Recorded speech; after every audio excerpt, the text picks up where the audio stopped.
नमस्कार मित्रांनो. आपण बघतो की युरिनरी कॅल्क्युलस किंवा रिनल कॅल्क्युलस किंवा किडनीचे स्टोन हे खूप लोकांना त्रास देत असतात. अनेकदा त्यामध्ये इतकं सिव्हिअर पेन असतं की लोकांना ऍडमिट करायची वेळ येते.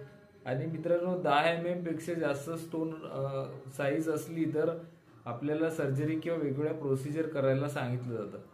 पण मित्रांनो, माझा असा अनुभव आहे 15 वर्षांचा की आयुर्वेदाची जर प्रॉपर आपण ट्रीटमेंट घेतली, योग्य ट्रीटमेंट घेतली तर 13 mm, 15 mm किंवा 18 mm पर्यंतचे स्टोन पण हे औषधांनी निघू शकतात. आणि निघालेले आहेत आपल्याकडे बरेच पेशंटचे.